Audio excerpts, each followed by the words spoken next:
میرا جو کالم ہے فیض عام، اس کا آج کا عنوان ہے خان سے خفیہ ملاقات۔ بسم اللہ الرحمن الرحیم۔ رات کا اندھیرا تھا، ہاتھ کو ہاتھ سجائی نہ دیتا تھا، اور میں کسی نہ کسی طرح اڈیالہ پہنچ گیا۔ جیلروں کی آنکھ میں دھول جھونکنا تو مجھے آتا ہے۔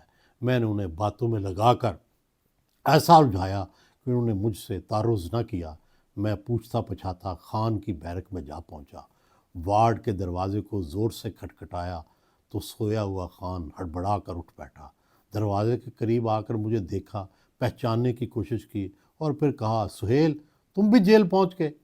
تمہیں بھی بند کر دیا ہے؟ تھوڑا سا سچ بھی برداشت نہیں کرتے، اب صحافیوں کو بھی جیل بھیجنا شروع کر دیا ہے۔ میں اس اچانک حملے سے گھبرا گیا، مگر خان کے 2-3 فکروں کے بعد میں نے کہا، میں جیل میں بند نہیں ہوا، میں آپ سے خفیہ ملاقات کے لیے آیا ہوں۔ جیلروں سے جھوٹ سچ بول کر آپ کے پاس آ پہنچا ہوں تاکہ آپ سے ملک میں جاری بحران کے بارے میں بات چیت کر سکوں۔ براہ راست گفتگو سے کئی لا ینحل مسائل بھی منٹوں میں حل ہو سکتے ہیں۔ خان نے کہا، دیکھو 24 نومبر کو انہیں پورا ملک بند کرنا پڑا، یہ مجھ سے خوف زدہ ہیں۔ میں جو چاہتا تھا وہ ہو گیا۔ تحریک انصاف جب چاہے پورے ملک بند کر سکتی ہے۔ ملک میں اور کون سی ایسی سیاسی قوت ہے جو یہ کام کر سکے؟ میں چپ رہا۔ خان نے کہا، تمہیں یاد ہے جب ہم اکٹھے میاں والی گئے تھے اور کالا باغ ڈیم کی سائٹ کا دورہ کیا تھا؟ پھر کہا، وہ ٹرک اڈے کا کھانا بھی یاد ہے؟ میں نے مسکرا کر کہا، جی مجھے یاد ہے، اسی انٹرویو میں آپ نے پہلی بار جمائمہ خان سے اختلافات کا انکشاف بھی کیا تھا۔ خان نے سر داہ بھری، شاید اسے اپنی پہلی بیوی اور بچے یاد آ رہے ہوں۔ جیل کی تنہائی میں اکثر وہ کچھ یاد آتا ہے جو آپ اکثر چھپائے رکھتے ہیں۔ میں سلاخوں کے باہر کھڑا تھا، دور سے کہیں ملگجی ہلکی روشنی نظر آ رہی تھی۔ خان کی صحت ٹھیک ٹھاک تھی، شیو بنی ہوئی تھی۔ اس نے بتایا کہ ابھی اس نے سخت ورزش کی ہے، اس لیے گہری نیند لے رہا تھا۔ پھر بتایا کہ تحریک زوروں پر ہے، قافلے روانہ ہو چکے ہیں، یہ تب تک نہیں اٹھیں گے جب تک میری اور تمام قیدیوں کی رہائی نہیں ہوتی۔ پھر مجھ سے پوچھا، خیر تم بتاؤ یہاں کیسے آئے ہو؟ میں نے عرض کی کہ خان صاحب، آپ کو کافی اندھیرے میں رکھا جا رہا ہے، آپ کو غلط اطلاعات مل رہی ہیں۔ میں آپ کو الیکشن سے بہت پہلے کہتا رہا کہ آپ کو مقبولیت تو حاصل ہے، قبولیت حاصل نہیں۔ میرا مذاق اڑایا گیا، مگر تلخ حقیقت یہی تھی۔ آج میں آپ سے 10 بستہ عرض کر رہا ہوں کہ آپ کی قبولیت تو برقرار ہے، مگر آپ کی اپنے چاہنے والوں پر گرفت بالکل نہیں ہے۔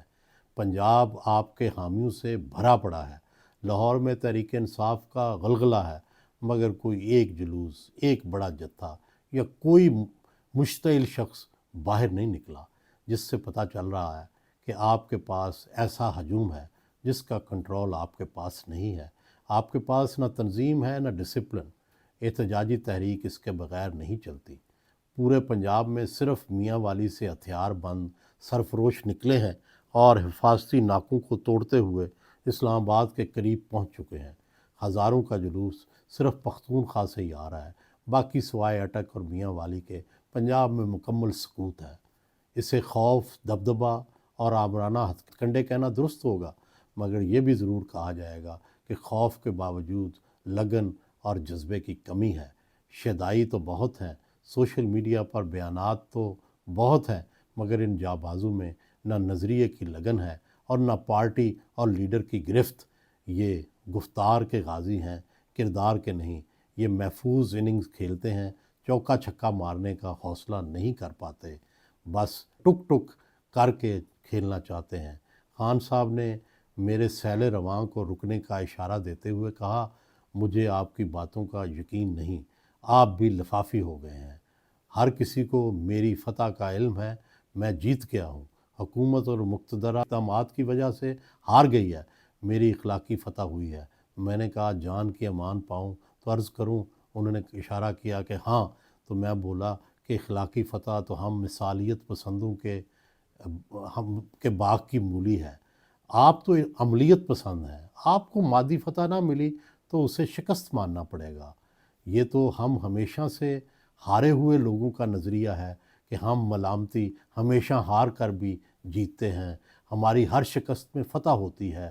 آپ صوفی ضرور ہوں گے مگر آپ کو مادی فتح والے آپ تو مادی فتح والے سیاستدان بھی ہیں۔ خان نے کہا دیکھو سہیل، حد ہو گئی، 2024 میں دھاندلی کی انتہا ہو گئی ہے۔ عدالتوں کو 26ویں ترمیم کے ذریعے انصاف دینے سے روک دیا گیا ہے، فوج جانبدار ہو چکی ہے، حکومت میں بیٹھے سیاستدانوں نے بے غیرت ہیں، انہیں شرم تک نہیں آتی، جعلی مینڈیٹ سے حکومت کر رہے ہیں۔ میں نے ایک قدم پیچھے ہٹ کر ہاتھ باندھ لیے۔ عمران ایک لمحے کے لیے ششدر ہوئے، پھر مسکرا کر کہا، میں نے عرض کیا جو آپ کہہ رہے ہیں 2018 میں یہی بات آپ کے مخالف کہتے تھے۔